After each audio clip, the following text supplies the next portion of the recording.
ಕಿಸಾನ್ ಸಭಾ ತಾಲೂಕು ಸಮ್ಮೇಳನ ಏಪ್ರಿಲ್ 23ರಂದು ಕಲಬುರಗಿ ಜಿಲ್ಲೆ ಆಳಂದ್ ತಾಲೂಕಿನ ಆಯೋಜನೆ ಮಾಡಲಾಗಿದೆ ಎಂದು ಸುಧೀರ್ ಮಡಿಯಾಳ್ ಅವರು ತಿಳಿಸಿದ್ದಾರೆ.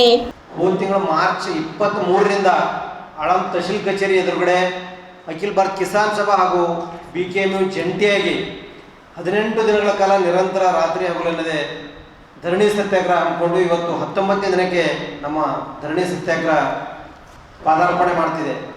ಆಳಂದ್ ತಾಲೂಕಿನ ಹಲವಾರು ಈ ಒಂದು 11 ಬೇಡಿಕೆಗಳನ್ನು ಪಟ್ಟಿ ಅದರ ಇಟ್ಟಿವು.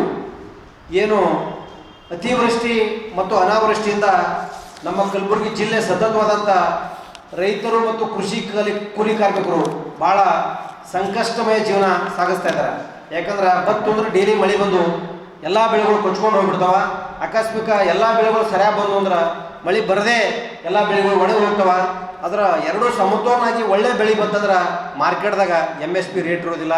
ಹೀಗಾಗಿ ಈ ಮೂರೂ ತೊಂದರೆಯಿಂದ ರೈತರು ಆಳಂದ್ ತಾಲೂಕಿನ ಮತ್ತು ಕಲಬುರಗಿ ಜಿಲ್ಲೆಯ ಎಲ್ಲ ರೈತರು ಭಾಳ ಸಂಕಷ್ಟಮಯ ಜೀವನ ಯಾತನೆ 15-20 ವರ್ಷಗಳ ಕಳೀತಾ ಇದ್ದಾರೆ. ಹೀಗಾಗಿ ಅದಕ್ಕೆ ಸತತವಾದಂಥ ಸ್ಪಂದನೆ ಮಾಡಬೇಕಾದಂಥ ಕೇಂದ್ರ ಮತ್ತು ರಾಜ್ಯ ಸರ್ಕಾರಗಳು ಹೆಚ್ಚು ಮಳೆ ಬಂದು ಏನು ನೀರು ಹರ್ಕೊಂಡು ಹೋಗ್ತದ, ಕಲಬುರಗಿ ಜಿಲ್ಲೆಯಲ್ಲಿರ್ತಕ್ಕಂಥ ಒಣ ಬೇಸಾಯ ಬೆಳೆಗಳು ಇಲ್ಲಿರ್ತಕ್ಕಂಥ ನಾರಾಯಣಪುರ ಡ್ಯಾಮ್ ಇದೆ, ಆಲ್ಮಟ್ಟಿ ಡ್ಯಾಮ್ ಇದೆ, ಕಾಲುವೆ ಮುಖಾಂತರ ಅಫ್ಜಲ್ಪುರ ಕಲಬುರಗಿ ತಾಲೂಕು ಮತ್ತು ಆಳಂದ್ ತಾಲೂಕಿಗೆ ಈ ಕೆನಾಲ್ ಮುಖಾಂತರ ಆ ಡ್ಯಾಮ್ ವತಿಯಿಂದ ಹಳ್ಳಿಯ ರೈತರಿಗೆ ನೀರಾವರಿ ಯೋಜನೆ ಪೂರ್ಣಗೊಳಿಸಿದರೆ ನಮ್ಮ ಜಿಲ್ಲೆಯಲ್ಲಿ 4-5 ಡ್ಯಾಮ್ಗಳಿವೆ. ಅವು ಸಹಿತ ಬರೀ ಕುಡಿಯುವ ನೀರಕ್ಕಷ್ಟೇ ಉಪಯೋಗ ಆಗ್ತಾಯಿದೆ. ಅಲ್ಲಿ ಸಹಿತ ಕೋಟ್ಯಾಂತರ ರೂಪಾಯಿ ಅವ್ಯವಹಾರಗಳು ದಿನಪತ್ರಿಕೆ ಮಾಧ್ಯಮದಲ್ಲಿ ಎಲ್ಲ ಬರ್ತಾಯಿವೆ, ನೀವು ನೋಡ್ತಾನೆ ಇರ್ತೀರಿ.